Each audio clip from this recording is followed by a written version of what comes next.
Coming to you live from the Business Radio X studio, it's Franchise Marketing Radio.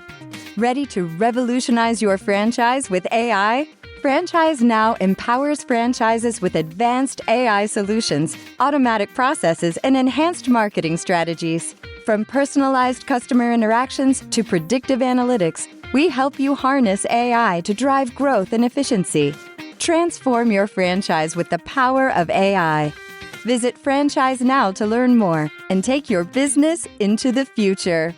Now, here's your host. Hey everybody, welcome back to another episode of Franchise Marketing Radio. I'm your host, Rob Ganley.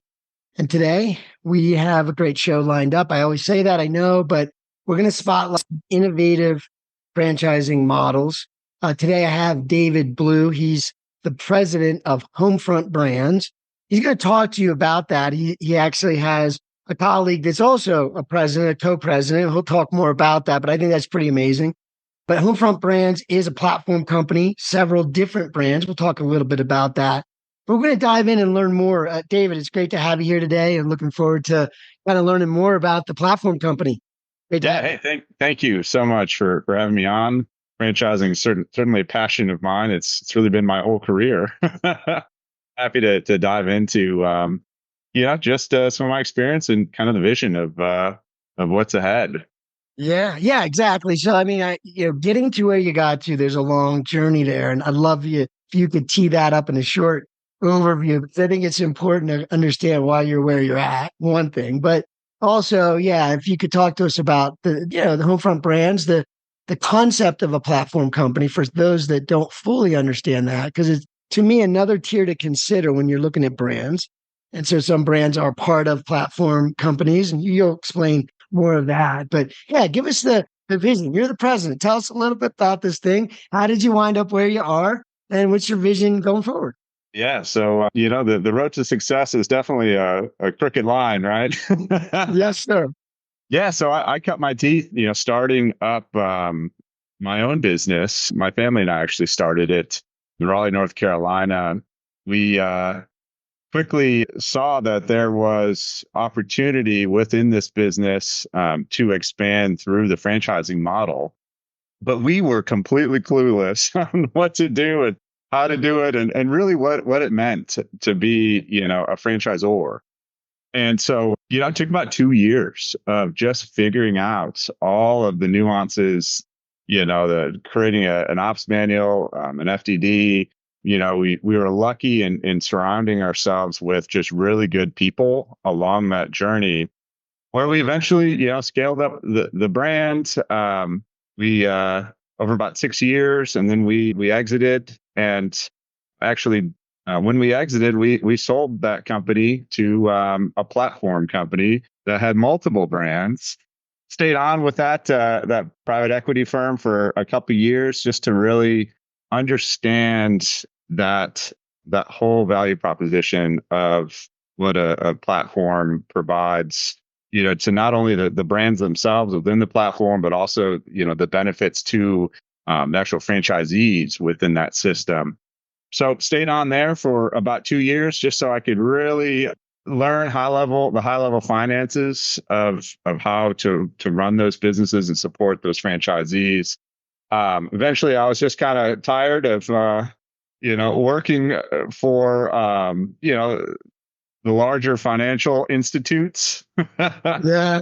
I did it backwards. Right? I started in the entrepreneur world, and then I went to working for, the corporate, world. And then, so I resigned from that position. And then, I'm still a franchisee within my existing system too. So I wear a lot of hats. I love it. And it's not an uncommon response that you've been in different perspectives of that continuum, right? And that's what. And I loved when you were answering about staying on board. I know that's kind of oftentimes very important to you, to a brand. When you sell your company, you want to make sure it's still the company and it gets better, right? That's usually the goal.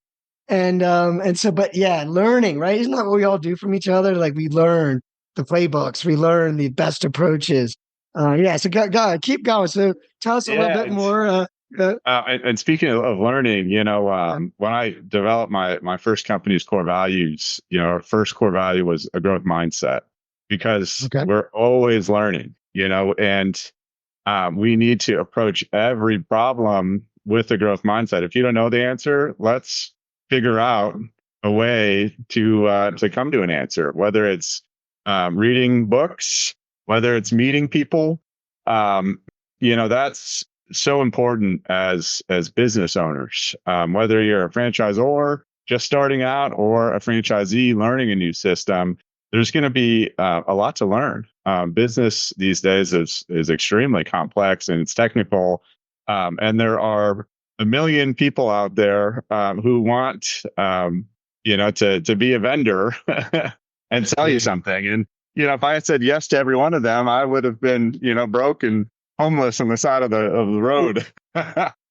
Being right, I learned as I got older, right? Being right is not a prerequisite of marketing something in the open world of capitalism, right?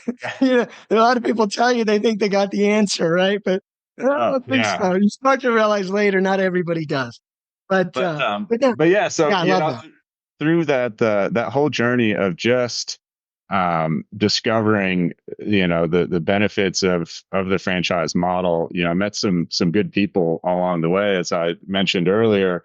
One of those people were Jeff Duden, the founder of Homefront Brands. Whenever I had big decisions to make, I just kind of call him as a friend and say, hey, this is what these are what the issue is, and here are my thoughts. What's your opinion on it? And you never led me in the wrong direction. And so upon resigning, I just called him up to do lunch one day, and that was 3 years ago now. But he was pretty smart. He understood.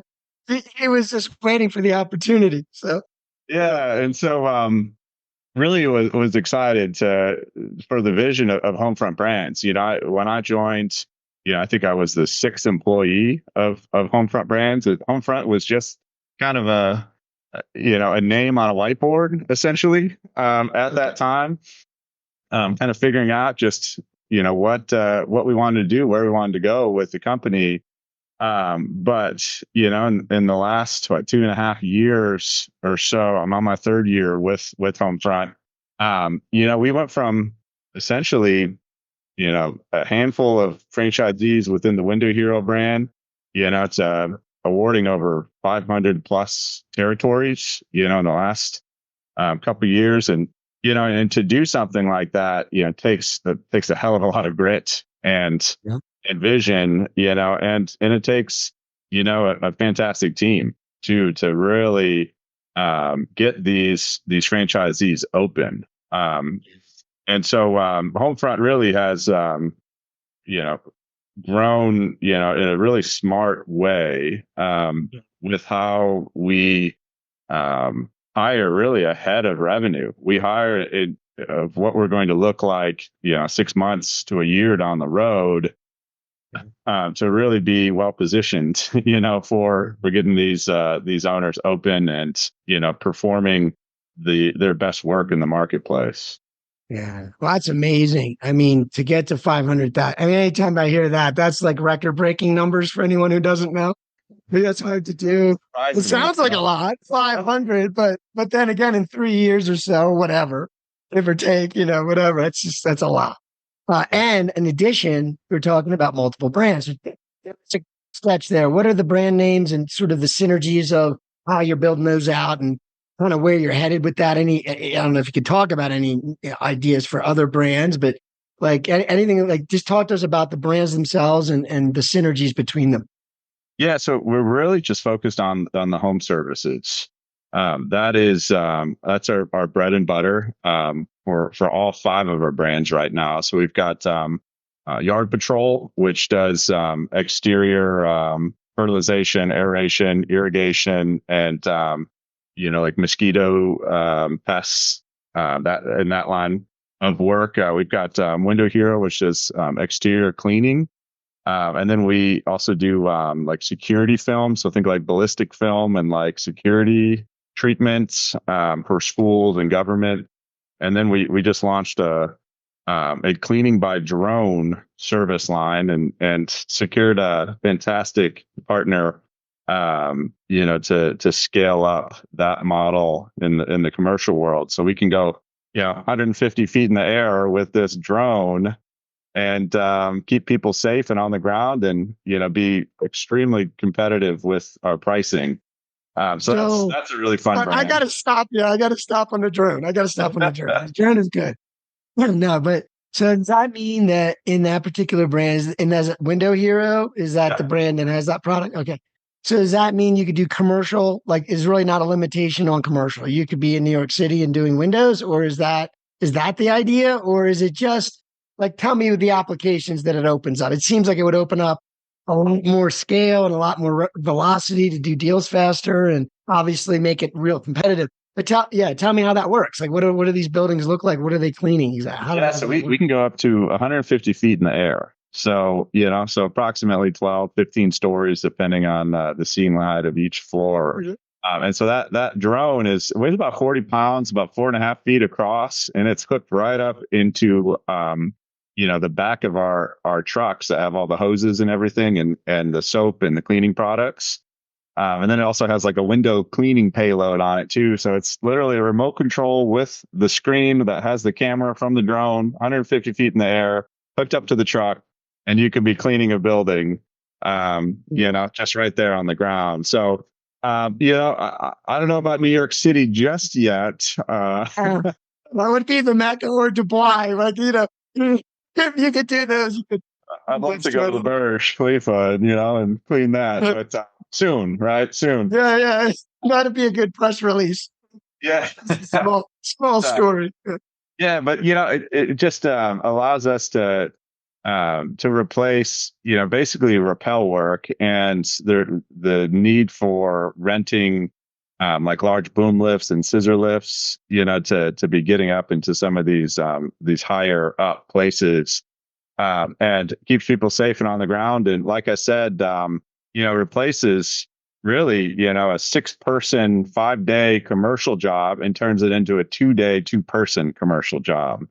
So, which, increases our capacity and, allows us to do more work in a given week than we used to before. Well, I love it. I love groundbreaking tech. Tell me a little bit about like where that fits you. Are you guys like saying, "Hey, we're the first ones," or is there some dudes doing this already? How common is it starting to be? Yeah, so we're the company we partnered with. We are the first franchise brand to take on this project at a scale. And with that, we do have a exclusivity contract with them too. And so I can say that we are the first franchise brand to roll this out at scale. So pretty exciting stuff. That's where my time and bandwidth is focused for the last 6 months. I can tell. Yeah. Of the many things that you're doing, this is one of those ones that you like on the list. Fun. It's and that's like what drives me. Like, I'm a builder by nature. So I love implementing, new technology, new processes, new service lines. Because at the end of the day, I have a fiduciary responsibility to my franchisees to empower them with the tools, technology to make money. Right? Yeah. It's a partnership that we have, and that's where my focus really is on a daily basis. Yeah. And I want to kind of delve in a little bit more. You were kind of answering the platform, the synergies we were talking about. So we finished with the brands. I don't think we mentioned all of them. Yeah. But also, how do we? Yeah. No, the drone was definitely worthy of a rabbit hole. We could probably keep going, but what other services are going to be drone based? But anyway, I just want to comment that, for anyone listening, when you're understanding so you're going to talk more about the other brands and the synergies, like how do you connect or think about, I know it's probably a process of building things out and figuring out the natural relationship between certain products of different brands. And obviously you want franchisees to focus on what they do. So they're not going to just jump into 5 brands at once, right? but there's still a purpose to your platform and why you're doing it this way. And having guys like you having the bandwidth to do the innovation that you're doing, like because if you weren't the person saying, hey, we've got this new opportunity, then how would they feel if it was another franchise? And so I would point that out. Like, you guys are first to market. And that's partially, at least, because they've got a team like you, led by you. And I think the platform has something to do with that enablement, is what I'm trying to get to. Like, you guys got an entire team. It's like the franchisor for the franchisors. And then you have franchisors.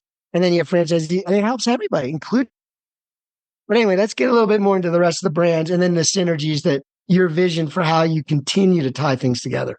Yeah. So we've got Top Rail Fence. You're going to speak with Todd. He's the president of Top Rail Fence next. So that's going to be just new fence installations.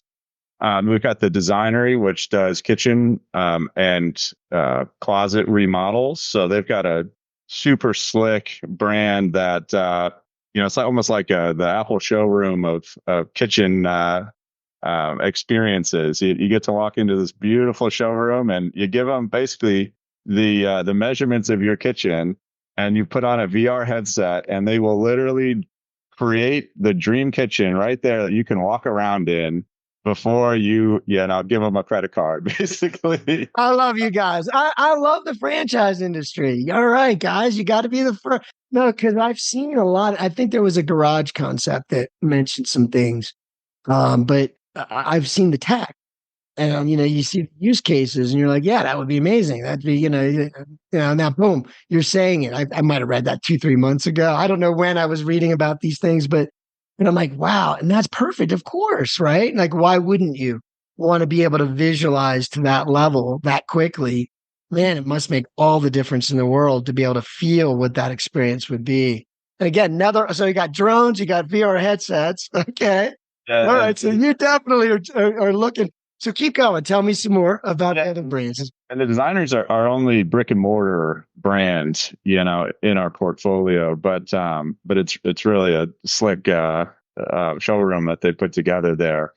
Yeah. And then we've got temporary wall systems. So that's a B2B rental model. So basically, think about anytime you've been in an airport and they're remodeling something, and there is a coming soon sign and it's all blocked off. We're replacing, the need to construct with like studs and drywall with this modular containment system.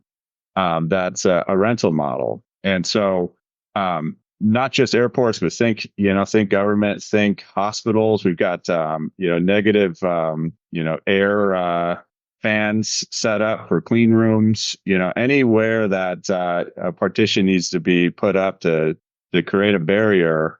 That brand is, providing a very efficient means to create that barrier. And so, really cool model, first of its kind, really.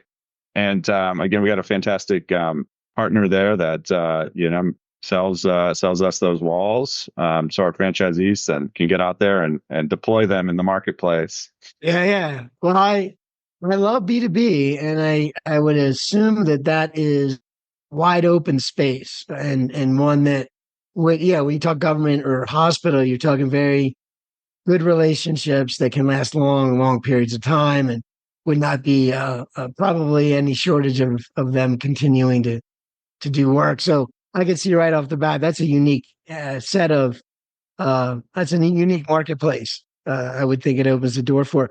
So we hit them all, right? Did we hit all the brands?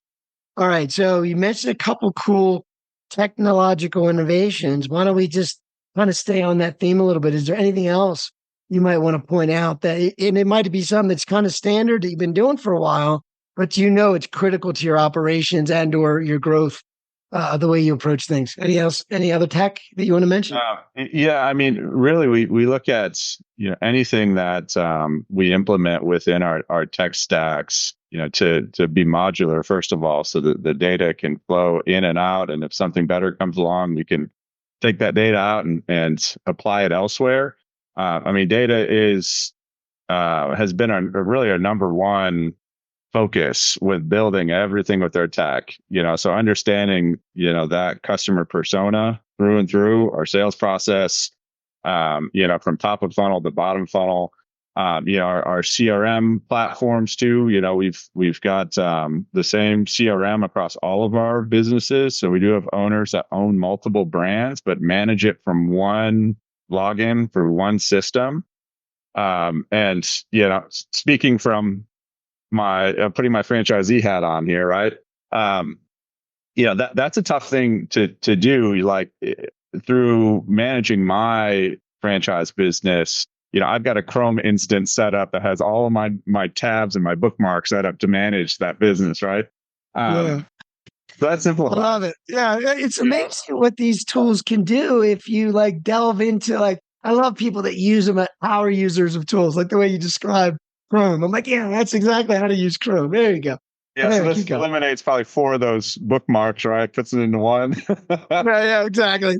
You're still going to have your bank and QuickBooks or Xero, whatever you use. Yeah, you're still going to have those. Exactly. From an operations perspective, you can see, what's happening and, and what are the leading indicators looking ahead. And then, all of that too is, I've kind of put things into 3 main categories when I'm building a tech stack. You've got your customer sales stack here. You've got your CRM component of the business, which is a little bit more operations. And then you have your finance, which is going to have, your bookkeeping platform, your HR components, time and attendance and payroll.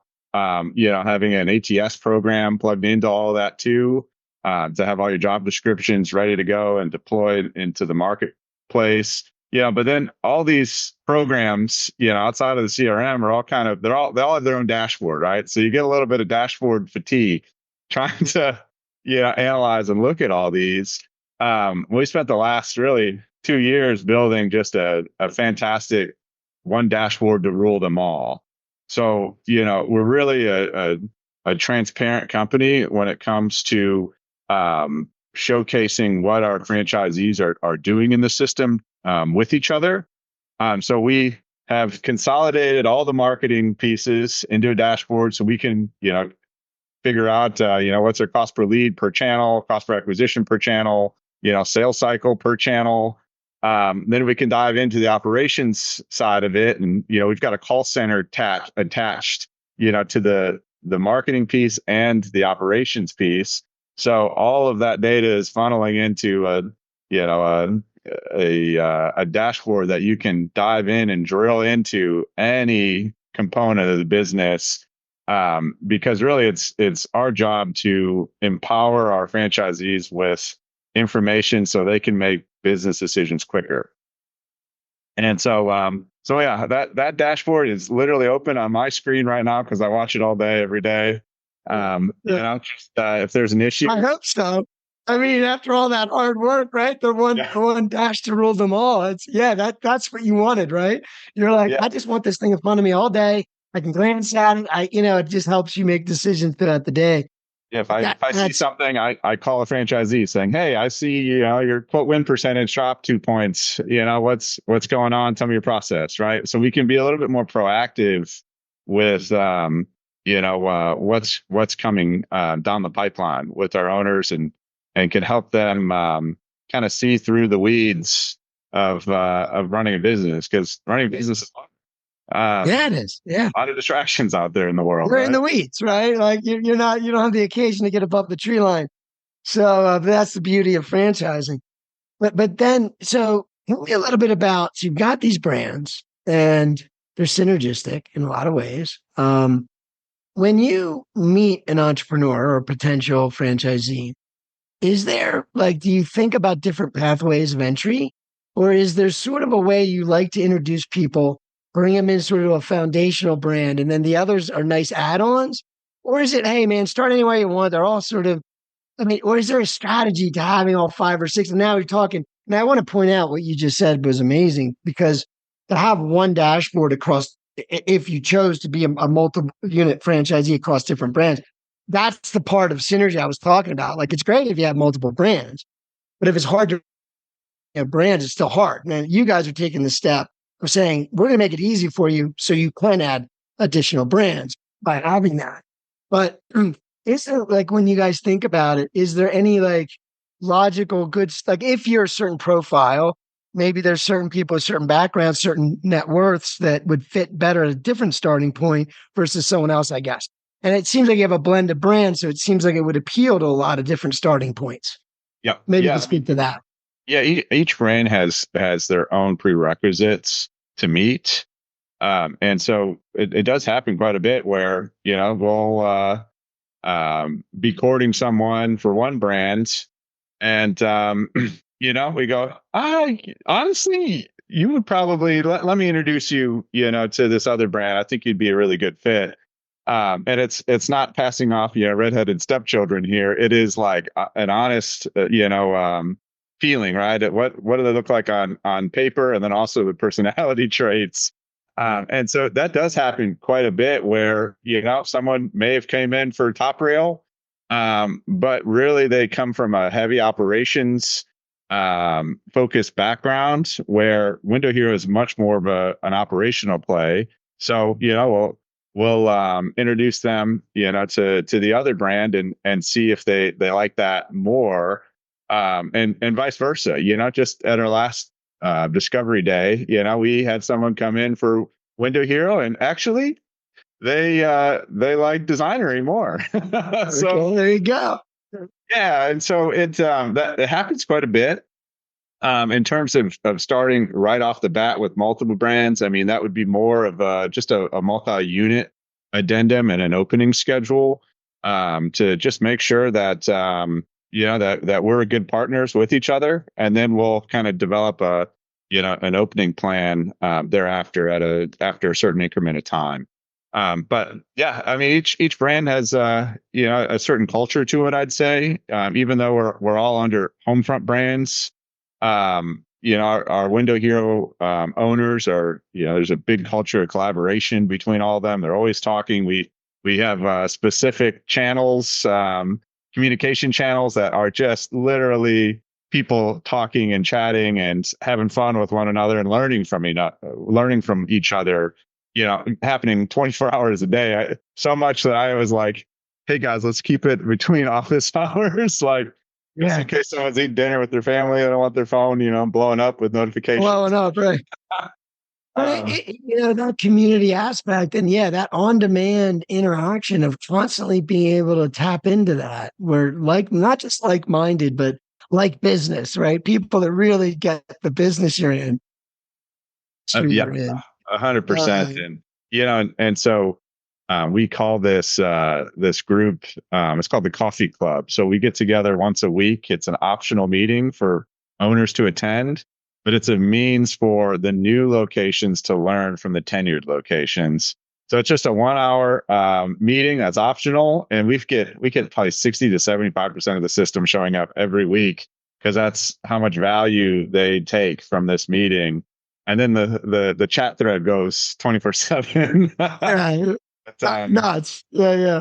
Yeah. So it's fun. It's a blast. And then, we do one large convention a year for all of our franchisees too. And so when all the brands get together, at least with my brands, they all know each other because they hang out in this coffee club chat every week. And then they get to meet and hang out with all the other owners too. And yeah, we throw a heck of a party for our owners. So it's well, that's interesting, because you're. I mean, I've heard many times, obviously the community aspect, the network aspect is obvious with franchising, but again, I asked you early on, talk to me about the platform company and all the ways you synergize things. But I'm just thinking, how much cooler a conference would be when you have multiple brands, and it's all one brand, but multiple brands. Like, it's just more in depth. You can network more. You can actually find partners for your business that are still part of the brand, but not really. You know what I'm saying? Like, to me, that's really fun to be able to meet other brand owners as well. And then, guess, everybody's always thinking about, well, what kind of business am I building here? I mean, some guys are probably thinking of adding brands in and getting to know the other businesses by you guys facilitating that sort of camaraderie for the platform level. Yep. where, it's still one thing. It's so you do both, you individual, but it's still one thing. And I think that's powerful, is all I'm saying. That's, from my view. Anytime you get 600 people in a room, it's going to be Yeah. powerful. Yeah. There's some energy. Yeah. Well, that's good stuff. Well, when we first started talking earlier, before we came on the air here, you were talking to me just kind of, I forget why, but you were talking about problem solving. And, just in the world of business, you got to learn how to be good at that and almost anticipate that that's part of it. And there's always an answer, especially in a network and a brand like your collection of brands like yours. Tell me a little bit about how you guys approach that idea, like how that at a leadership level trickles down through the cultures of the brands where, you know what, we're about solving problems. We're about, understanding. Yes, we try to head off at the pass, like having a drone way out ahead. We're going to solve the problem before it's a problem, right? Competition. But there's going to be problems still, right? And even with anything you're doing, right? Even with the dashboard, you have a dashboard now, one dashboard to rule them all, but that may illuminate some challenges, right? So tell me, how do you guys, as you said earlier, how do you sort of approach the concept of problem solving and Yeah. as a So, leader? first of all, we listen. We listen to our owners very closely. We try to understand like where the heartburn is coming from with their business. It's always going to fall into a couple buckets. It's going to be, I'm getting all this money, but I don't have anything left at the end of the month, right? So it's going to be more operations. It's going to be lead gen. It's going to be marketing, right?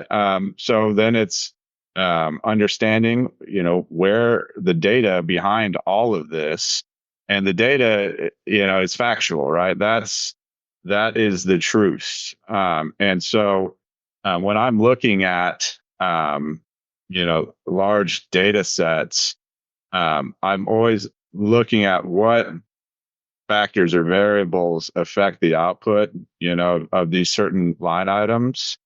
And then I'll go through it in a very systematic way and pull apart, all the different functions that make up a line item in a report and the drivers and detractors of that. And then we'll start testing, right? We'll start isolating and testing, each one of these to see if there is a different output on the other end. And so I'm certainly I'm analytics and data forward with how I lead our owners. When I tend to address or speak to owners, I know the numbers, through and through. And that's something that we coach and drill into our owners, is to know your numbers, right? So when problems come up, they can give specific, examples of where the problem is, and then we can drill in and then test and then verify, in the future there. So that's how I approach problems. It's data first, 100%, and having the tools, and that information at your fingertips, again, helps us make business decisions. I was going to say, like, if you get to that place of data first, and you have to be intentful about building the infrastructure, purposeful, and then you can manage that way. And you're right. You'd be foolish not to have that beautiful data, all that working for you. And then you're just like, oh, I'm sorry, what dashboard? Did you say there was it's like, no, I mean, it is all about numbers, for the most part. If you can dial things in, that makes it more reliable. That makes it a little easier to the end result that we all want. So Yeah. kudos for that. What gets measured gets managed. So you got, yes. And, there's a lot of, and then to that point, there's the relationship factor too between the franchisor and the franchisee. And, those relationships are like bank accounts, right? There's credits and then there's debits out of those bank accounts. Right. And so, we keep, those relationships really sound with our owners, so we can speak frankly with one another and honestly with one another. And so we can problem solve and work in the right direction with minimal friction. So when there is clash of personalities and ego, right, getting in the way of the facts and the data, it makes it a little tougher. And so We are closely monitoring those relationship bank accounts there. Yeah. No, I love that. I'm going to use that. I get so much stuff that I can use when I'm talking to people. But that is what it's like. And it's like that in any relationship. But you do have to figure out, where am I at with this person? What do they need? What do they need? Right. And are they doing what we're asking? And again, when you can communicate clearly and you have the numbers to back it, it just makes everything clearer. And it is what it is, kind of that thing. So that's tremendous. So we've been talking a while and it blew by. I think we could probably go another hour, especially if we got into drones some more. Um, but before I let you go, I wanted to, I always think about who I'm speaking with and who they might, who they might resonate with. And for you, it could be anybody in the audience. But I'm wondering, what tips or advice might you have for the entrepreneurs out there and I think we live in a world where that's going to increase. I think, more creative, hardworking people can create businesses. What advice would you have about them thinking about franchising as a model to grow their dream, to scale their dream? That's obviously a growth strategy, and you're doing it at the maximum. Like you've got a platform company, multiple brands, you're scaling several services companies at once. What advice might you have for an entrepreneur? Why is it important to think about franchising instead of a traditional path? Yeah, so I always look at franchising as a couple of things. It's first of all shortening the learning curve. It's 10,000 hours to mastery in something. With franchising, it does shorten that learning curve because you can lean in on the community around you and the tools and systems that were created, at the franchise or brand level. So that's one thing, shortening the learning curve. And the other thing is, being an entrepreneur, you need to be a very good generalist at knowing, the finance component, the marketing component, the operations component, the legal side of things. There's quite a bit to distract you from, in the beginning stages of being an entrepreneur. With franchising models, you don't need to worry as much about the infrastructure itself. You can focus more on revenue driving activities first and foremost. So when you don't have to worry about building a tech stack and you can just focus on sales and hiring, the people that help fulfill on those sales, that gets you to where you want to go in a shorter order. It's still going to take hard work. It's still going to take grit, determination, drive, but that learning curve will be shorter, and hopefully you can be sipping Mai Tais on the beach a little bit sooner, huh? Yeah, anybody really does that, right? They're like, I don't know, it's kind of boring after about an hour, but all right, But no, but that was. Thank you for that. I think that's I've never heard the 10,000. I've heard the 10,000 hours many times. Kind of explained. If you want to become an expert, it's about what it takes, and that makes about. I think it's 10 years with a full-time job kind of thing. And but you're right. That's exactly it. And then the follow up with the levers, like in any business model, you only have so many hours in the day, and you have these things that require attention. And the things you mentioned are always the things that you have to focus on, at least first. I mean, if you're not creating revenue, then you can't stay in business very long. And so to create revenue and stay creating revenue, you've got to deliver. And so these are like aspects of a business. And many times when you're new to business ownership, you don't realize there's other things that you didn't like think about before, maybe in your previous roles. They're there still, and they can be very distracting. Unfortunately, we don't always focus on the things that matter most every day. So the more you can remove those obstacles, the more it's just not a point to even think about. And I think that's the important thing. Back to the debits and credits. Everybody should give some their franchise or a few extra credits in there or debit, whatever the positive is, because really there's more that you probably don't realize that's done for you than is. And one of the big thing is just having people that know your business, having someone to call. If for me for years, no one even understood. I was in the internet. I had a lead generation company, and like no one understood in 2000s, like 2003, 4. What are you talking about? All right, you're on the internet, you're making money. Like it wasn't, they couldn't relate to me at all. And I certainly couldn't talk to them about my problems. So that alone is huge. So I appreciate that. But that's some great advice there. I think franchising is one of the best ways for entrepreneurs to scale their ideas, and it then shares the wealth with others and allows them to be part of that. I think that's a pretty cool feeling that people would buy into your vision. So before you go, anything else with the vision you want to leave with the audience, with where you're heading with Homefront Brands? Anything you want to share with that, and then we'll wrap up from there.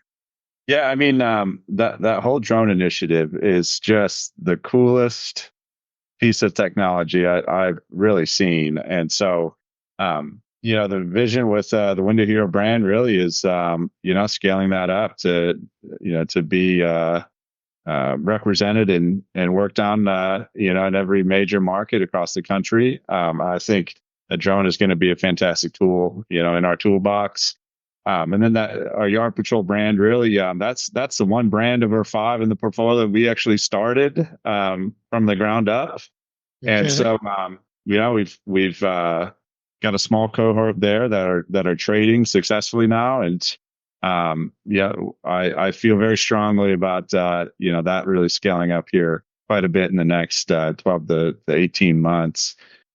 So big vision. We're going to keep adding brands that have synergy into the system, whether we start them up or acquire them.